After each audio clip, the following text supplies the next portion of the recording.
যাত্রা শুরু অমরনাথ যাত্রা। সোমবার ভোরে কাশ্মীরের ভগবতী নগর বেস ক্যাম্প থেকে সূচনা হয়েছে এবছরের অমরনাথ যাত্রার। প্রথম দলে 2000-এরও বেশি পুণ্যার্থী অমরনাথের উদ্দেশ্যে রওনা দেন। নিরাপত্তার দায়িত্বে রয়েছেন সিআরপিএফ জওয়ানরা। জম্মু ও কাশ্মীরের রাজ্যপাল এনএন ভোরা যাত্রার সূচনা করেন।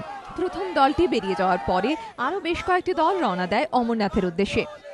यहाँ पर वैसे हम 2 दिन से रुके हुए हैं। सुबह 4 बजे हम यहाँ आ गए थे लाइन लगाने के लिए। मौसम थोड़ा खराब था, इस चक्कर में भी जाने नहीं दे रहे हैं। जैसे ही मौसम थोड़ा खुलता है, मौसम खुल गया है, रास्ते जैसे ही खुलेंगे सीआरपीएफ हमारे लिए ये दरवाजा खोल देगी बेस कैंप का। हम सुबह 4 बजे से यहाँ पर खड़े हुए हैं, वहाँ भोलेनाथ के मस्ती में दर्शन करेंगे।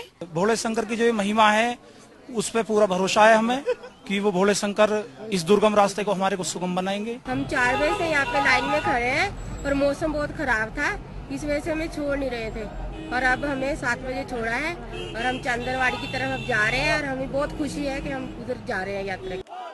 খারাপ আবহাওয়া অবশ্য যাত্রায় ব্যাঘাত ঘটাতে পারে বলে আশঙ্কা প্রশাসনের।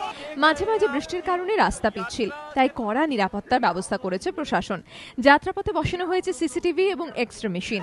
নানওয়ান ও বালতালে কন্ট্রোল রুম তৈরি হয়েছে। পুণ্যার্থীদের খাওয়া দাওয়ার জন্য তৈরি হয়েছে কমিউনিটি কিচেন। অগস্ট পর্যন্ত চলবে অমরনাথ যাত্রা। এবিপি আনন্দ।